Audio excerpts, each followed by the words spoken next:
Hello +1 class. आज का हमारा टॉपिक है एवोगैड्रोज लॉ। इसे हम एवोगैड्रोज हाइपोथेसिस भी कहते हैं।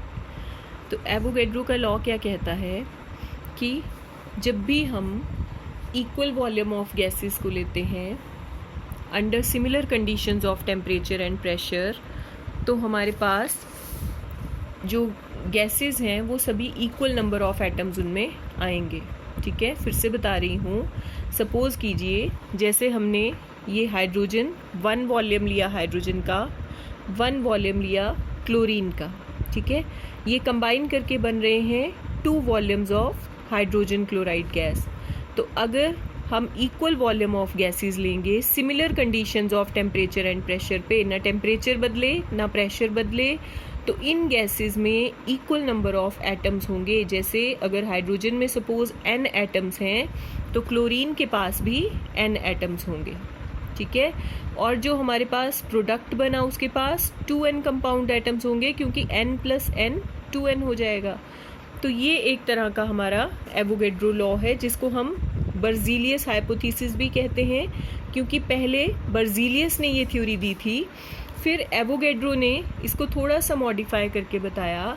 एवोगैड्रो ने क्या कहा कि equal volume of all gases under similar condition of temperature and pressure contain equal number of molecules. क्या फ़र्क आया बर्ज़ीलियस में और एवोगैड्रो में? सिर्फ मॉलिक्यूल का फ़र्क आया। ठीक है, यहाँ पे भी वही बात कही जा रही है। इक्वल वॉल्यूम अगर गैसेस का लेंगे, जैसे देखिए हाइड्रोजन और क्लोरीन 1 वॉल्यूम लिया हमने। ठीक है, तो इनके पास इक्वल नंबर ही मॉलिक्यूल्स होंगे। जैसे 1 वॉल्यूम हाइड्रोजन में भी n मॉलिक्यूल्स आ रहे हैं और 1 वॉल्यूम क्लोरीन में भी n मॉलिक्यूल्स आ रहे हैं। जो प्रोडक्ट बनेगा वो इन दोनों वॉल्यूम्स को प्लस करके बनेगा, क्योंकि हमने पीछे भी देखा है कि टोटल जो रिएक्टेंट्स का मास है और जो प्रोडक्ट्स का मास है वो आफ्टर रिएक्शन भी क्या रहता है? सेम रहता है। ठीक है, तो ये था एवोगैड्रो हाइपोथेसिस। इसके बाद नेक्स्ट है एटॉमिसिटी। एटॉमिसिटी किसे कहते हैं बेटा? किसी भी एटम में किसी भी सब्सटेंस में कितने एटम्स हैं।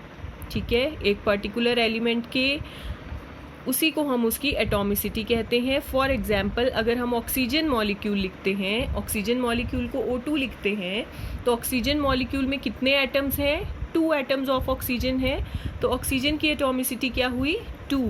इसी तरह से अगर हम ओजोन मॉलिक्यूल लिखते हैं तो ओजोन को आप O3 लिखते हो, इसका मतलब हुआ ओजोन में कितने एटम्स ऑफ ऑक्सीजन है? 3। तो इसकी एटॉमिसिटी क्या हुई? 3। तो क्या समझते हैं हम एटॉमिसिटी से? किसी भी सब्सटेंस में नंबर ऑफ एटम्स कितने हैं किसी एलिमेंट के, वो उसकी एटॉमिसिटी कहलाती है। ठीक है, इसके बाद नेक्स्ट है हमारे पास इसमें एटॉमिक मास। एटॉमिक मासेस क्या होते हैं? क्या समझते हैं हम एटॉमिक मास से? आप वर्ड से भी समझ सकते हो, जो हम नाम ले रहे हैं। एटॉमिक मास से क्या समझ आता है?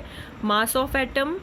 किससे कंपेयर करेंगे? एटम का मास हम मेजर करने के लिए हमेशा किसी भी एलिमेंट के एटम को हम कार्बन के एटम से कंपेयर करते हैं। ठीक है, कार्बन के एटम का मास हमने 12 लिया हुआ है, ये एटॉमिक मास है कार्बन का। इससे कंपेयर किया जाता है atomic mass of an element is the number of times an atom of that element is heavier than an atom of carbon।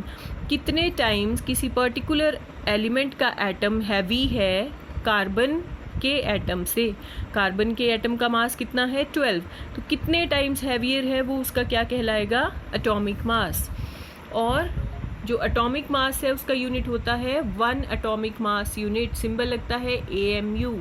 ठीक है, तो जब भी AMU सिंबल लगा हो तो आप इसको एटॉमिक मास यूनिट पढ़ेंगे। और ये किसके साथ लगा है? किसका यूनिट है? एटॉमिक मास का। जैसे हम लिखते हैं कार्बन का एटॉमिक मास मैंने कहा 12 है, तो हम इसको 12 AMU भी लिखते हैं। ठीक है, तो 1 एटॉमिक मास यूनिट 1 AMU को हम कैसे डिफाइन करते हैं?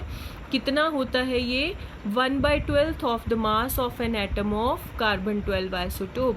जो C12 एटम है या कार्बन 12 आइसोटोप है, उसके एटम के 1/12 पार्ट जो है वो क्या कहलाता है?